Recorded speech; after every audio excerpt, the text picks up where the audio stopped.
होती है और इसके टाइप्स कौन कौन से होते हैं। तो ये काफी इंपॉर्टेंट हो जाता है एग्जाम पॉइंट ऑफ व्यू से। मैं मेरे चैनल पे हर एक वो टॉपिक कंप्लीट करवाऊंगी जो एग्जाम पॉइंट ऑफ व्यू से काफी इंपॉर्टेंट है। तो चलिए स्टार्ट करते हैं अपना आज का वीडियो। तो सबसे पहले हम जानते हैं कि आर्द्रता क्या होती है या ह्यूमिडिटी क्या होती है। तो हमारा जो वायुमंडल है, वायुमंडल में उपस्थित जल वाष्पों की जो मात्रा है उसी को हम क्या बोलते हैं, आर्द्रता बोलते हैं। जैसा कि हमने देखा है कि हमारा जो वायुमंडल है, वायुमंडल में छोटे छोटे जो जल के कण हैं वो विद्यमान रहते हैं, तो उन्हीं को हम बोलते हैं जल वाष्प। ठीक है, अब देखिए जो हमारा वायुमंडल है, वायुमंडल में जो वायुमंडल का जो संगठन है, वायुमंडल के संगठन में अगर हम बात करें जलवाष्प के योगदान की, तो हमारा जो वायुमंडल है, वायुमंडल में जलवाष्प का जो योगदान है वो 2% ही है। ठीक है, और ये जो जलवाष्प है ये हर जगह समान नहीं है। मतलब आप ये कह सकते हो कि हर जगह जलवाष्प की मात्रा हमारे वायुमंडल में एक जैसी नहीं होती है।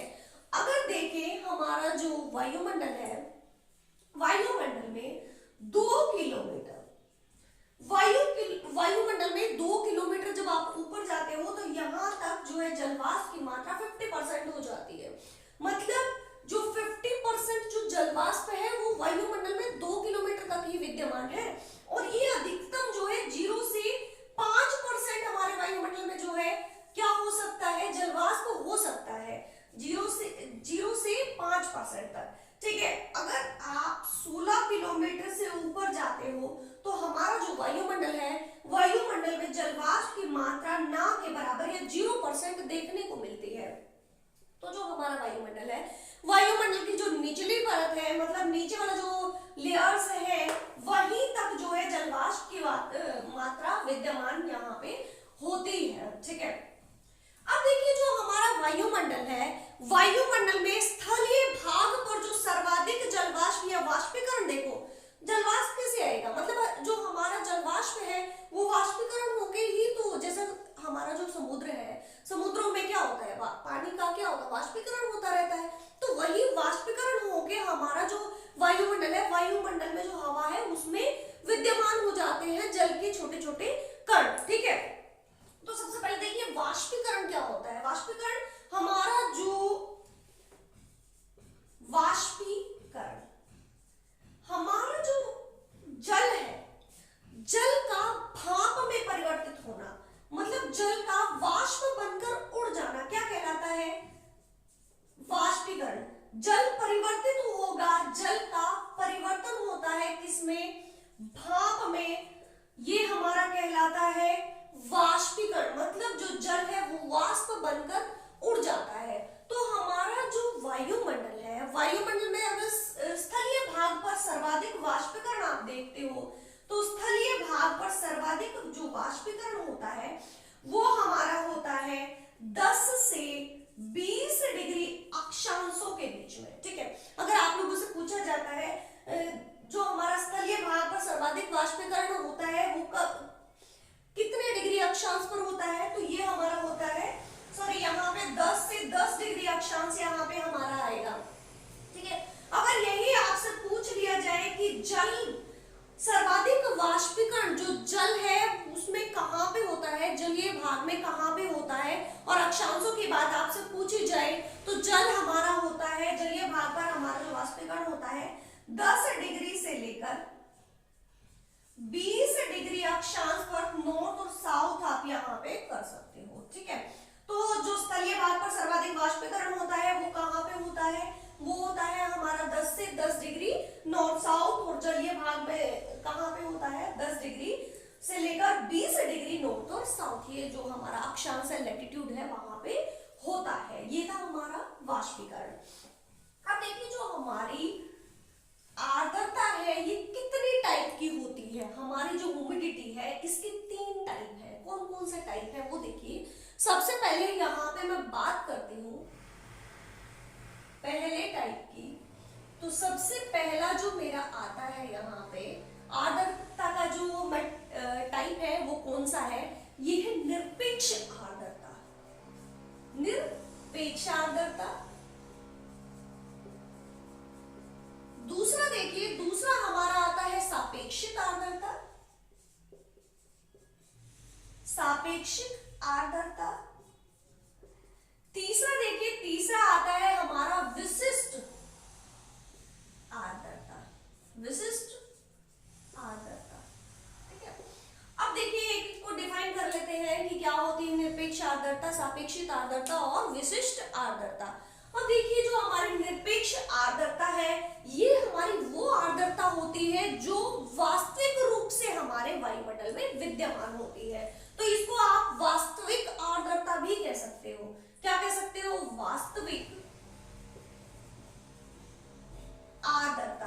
क्यों कह सकते हो? क्योंकि हमारा जो निश्चित आयतन पर जो हमारा वायुमंडल है, वायुमंडल में जितनी भी आर्द्रता विद्यमान होती है, जलवाष्प के जो कण विद्यमान होते हैं उसी को बोलते हैं हम निरपेक्ष आर्द्रता। मान लीजिए हमारा वायुमंडल है, वायुमंडल की जो आर्द्रता सामर्थ्य है वो 100% है। आर्द्रता सामर्थ्य, अगर आर्द्रता सामर्थ्य जो है वो 100% है। आर्द्रता सामर्थ्य क्या होता है कि हमारा जो वायुमंडल है उसकी कितनी कैपेसिटी है आर्द्रता या जलवाष्प के कण ग्रहण करने की। ठीक है, तो यहाँ पे जो आर्द्रता सामर्थ्य है वो 100% होता है अपने आप में ही। ठीक है, अगर आर्द्रता सामर्थ्य 100% है तो जो निरपेक्ष आर्द्रता है, मान लीजिए कोई हवा जो है 100% नमी ग्रहण कर सकती है, उसने 60% नमी ग्रहण कर ली है, तो यही हमारी कहलाती निरपेक्ष आर्द्रता। मतलब उसमें कैपेसिटी इतनी है कि वो 40% और आर्द्रता ग्रहण कर सकती है, लेकिन वर्तमान में उसने ग्रहण कितनी कर ली है? 60% उसने अपने अंदर जो है, वायु ने हमारे अपने अंदर नमी ग्रहण कर ली है। तो यही जो नमी है, यही जो जलवाष्प के जो कण है, ये क्या कहलाते हैं? हमारी वास्तविक आर्द्रता या निरपेक्ष आर्द्रता कहलाती है। इसमें जो है हमारा तापमान का, जो हमारा टेम्परेचर है, टेम्परेचर का भी इफेक्ट पड़ता है। अब देखिए जो हमारी निरपेक्ष आर्द्रता है ये हमारी जो है महासागर है, जो हमारे महासागर है, महासागरों में ये अधिक होती है, जबकि महाद्वीपों का जो आंतरिक भाग है वहां पे जो है निरपेक्ष आर्द्रता कम देखने को मिलती है। ठीक है, अगर मैं काल की बात करूं तो देखिए जो हमारा ग्रीष्म काल है, गर्मियों का काल है, यहाँ पे जो निरपेक्ष आर्द्रता वो ज्यादा देखने को मिलेगी, जबकि जो हमारा शीतकाल है वहां पे ये देखने को कम मिलती है। और दिन की कंपैरिजन में रात को भी कम देखने को मिलती है। ठीक है, ये थी हमारी निरपेक्ष आर्द्रता। और ये जो निरपेक्ष आर्द्रता है इसको हम ग्राम पर घन सेंटीमीटर में प्रदर्शित करते हैं। किसको? निरपेक्ष आर्द्रता को किस में प्रदर्शित किया जाता है? ग्राम घन सेंटीमीटर में प्रदर्शित किया जाता है। तो ये थी हमारी निरपेक्ष आर्द्रता। आपको याद रखना है कि जो निरपेक्ष आर्द्रता है वो क्या कहते हैं, कौन सी है? जो हमारा वायुमंडल है, वायुमंडल में उपस्थित जो वास्तविक आर्द्रता है, वास्तविक जो नमी है, उसी को हम बोलते हैं निरपेक्ष आर्द्रता है। ठीक है, सीधा सा आपको याद कर लेना है कि हमारा जो वायुमंडल है, वायुमंडल में जितनी भी आर्द्रता विद्यमान है क्या कहलाएगी? निरपेक्ष आर्द्रता। इसके बाद हम बात करते हैं सापेक्षिक आर्द्रता की। जो हमारी सापेक्षिक आर्द्रता है ये कौन सी होती है? अब देखिए जो हमारी सापेक्षिक आर्द्रता है ये निरपेक्ष आर्द्रता डिवाइडेड बाय, मतलब निरपेक्ष आर्द्रता और आर्द्रता जो सामर्थ्य है उसके अनुपात को ही हम क्या बोलते हैं? सापेक्षिक आर्द्रता बोलते हैं। और इसको परसेंटेज में व्यक्त करते हैं। परसेंटेज में कैसे? देखिए अगर इसका फॉर्मूला देखें तो हम जो है यहाँ पे हमारा आएगा निरपेक्ष आर्द्रता, निरपेक्ष आर्द्रता डिवाइडेड बाय आर्द्रता सामर्थ्य,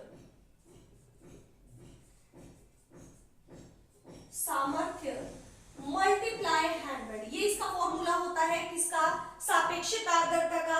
आप ये कह सकते हो कि आर्द्रता सामर्थ्य और निरपेक्ष आर्द्रता का जो अनुपात है उसी को हम बोलते हैं सापेक्षिक आर्द्रता, क्योंकि इसको परसेंटेज में व्यक्त करते हैं तो परसेंटेज निकालने के लिए हम 100 से मल्टीप्लाई करते हैं। चलिए यहाँ पे देखिए मान लीजिए कोई जो वायु है, वायु में 8 जो है आर्द्रता सामर्थ्य है। आर्द्रता सामर्थ्य कितना है? 8 है। और निरपेक्ष आर्द्रता उसकी कितनी है? 6 है। तो आर्द्रता सापेक्षिक आर्द्रता उसकी क्या होगी? तो सापेक्षिक आर्द्रता निकालने के लिए आप क्या करोगे? निरपेक्ष आर्द्रता डिवाइड डिवाइडेड बाय आर्द्रता सामर्थ्य, मतलब निरपेक्ष आर्द्रता को आप आर्द्रता सामर्थ्य से डिवाइड कर दोगे और मल्टीप्लाई कर दोगे किससे, 100 से, तो आपका क्या आ जाएगा यहाँ पे सापेक्षित आर्द्रता निकल के आ जाएगी। ठीक है, देखिए कर लेते हैं हम यहाँ पे फोटो जाइए 425 2 3, तो यहाँ पे जो है 75% जो है हमारी क्या आएगी, आर्द्रता, सापेक्षित आर्द्रता आएगी। ठीक है, तो आर्द्रता सामर्थ्य मैंने बता ही दिया है कि जो हमारी जो हवा है, हवा कितनी नमी ग्रहण कर सकती है, तो वो हमारी कहलाती है आर्द्रता सामर्थ्य। और इसके बाद जो है उसने कितनी नमी ग्रहण कर ली है, तो वो हमारी कहलाती है निरपेक्ष आर्द्रता। तो निरपेक्ष आर्द्रता 6 और आर्द्रता सामर्थ्य 8 हो तो हमारी सापेक्षित आर्द्रता क्या होगी, 75%, क्योंकि इसको किस में व्यक्त करते हैं, किस में प्रदर्शित करते हैं, परसेंटेज में इसको व्यक्त किया जाता है। और देखिए यहाँ पे जो है हमारा सापेक्षित जो आर्द्रता है, यहाँ पे तापमान, जो हमारा तापमान है, तापमान के साथ क्या होता है, विलोम संबंध होता है। मतलब देखिए तापमान ज्यादा है तो सापेक्षित जो आर्द्रता है, सापेक्षित आर्द्रता क्या होगी, कम होगी। तापमान अगर हमारा कम है तो सापेक्षित जो आर्द्रता है वो हमारी ज्यादा होगी। ठीक है, तो ये आपको ध्यान रखना है। यहाँ पे जो है सापेक्षित आर्द्रता और तापमान का विलोम, अपोजिट रिलेशन यहाँ पे होता है। ठीक है, ये थी हमारी सापेक्षित आर्द्रता। इसके बाद देखिए विशिष्ट आर्द्रता क्या होती है। विशिष्ट आर्द्रता जो है, इस विशिष्ट आर्द्रता को ही भूगोलवेताओं की झड़ी भी कहा जाता है। किसको, विशिष्ट आर्द्रता को भूगोलवेताओं की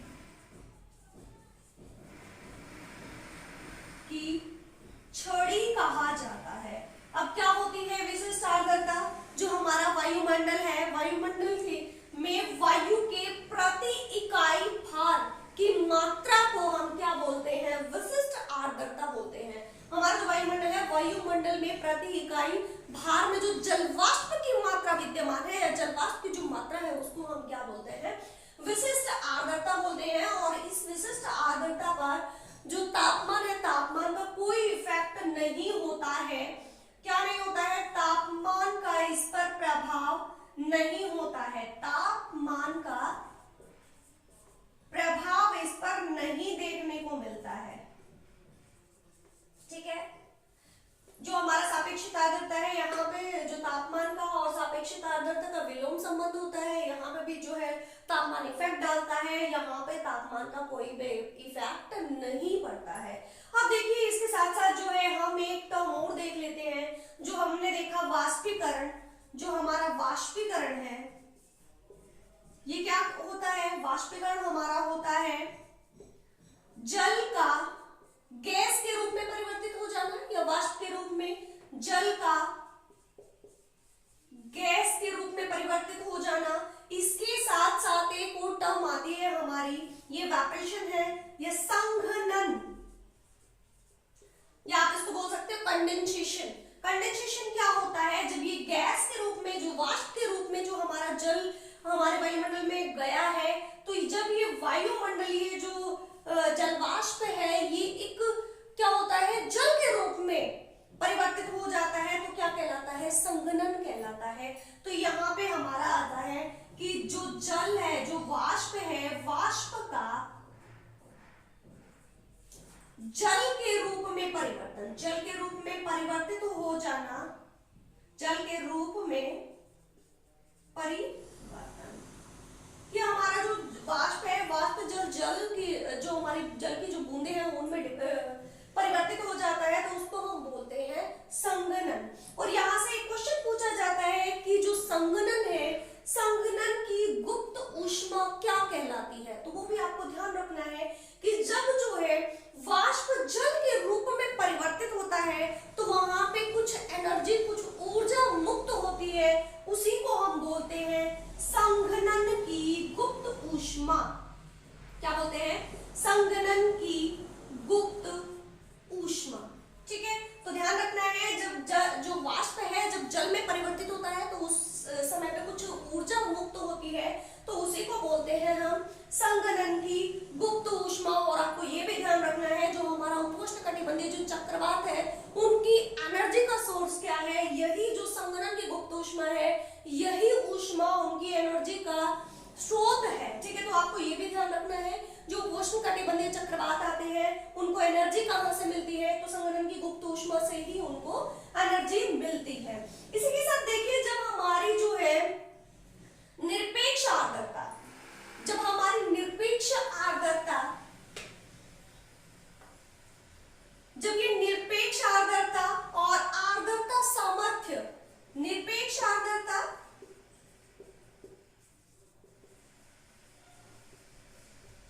और हमारी जो है आर्द्रता सामर्थ्य,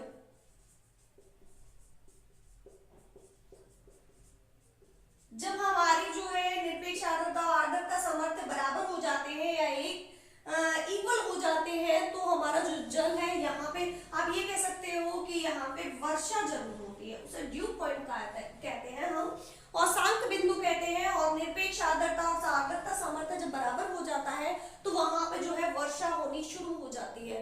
मतलब जितनी आर्द्रता लेनी चाहिए किसी वायु को तो उतनी तो उसने ले ली है। अब क्या होगा, अब वहां पे कंडेंसेशन की जो प्रक्रिया है वो शुरू हो जाएगी और ये कंडेंसेशन ही हमारा क्या है, वर्षा है। मतलब हमारा जो वाष्प है, वाष्प बूंद के रूप में धरती पे आना शुरू हो जाता है। तो ये भी आपको ध्यान रखना है कि जहां पे निरपेक्ष आर्द्रता और आर्द्रता सामर्थ्य बराबर हो जाते हैं तो वहां पे जो है क्या होता है, वहां पे जो है वर्षा शुरू हो जाती है, कंडेंसेशन की जो प्रक्रिया है वो शुरू हो जाती है। और जो हमारी आर्द्रता सामर्थ्य है जब ये इसके इक्वल हो जाती है, किसके, निरपेक्ष आर्द्रता आर्द्रता सामर्थ्य के इक्वल हो जाती, तो हमारी जो वायु है, वायु क्या होती है, संतृप्त हो जाती है।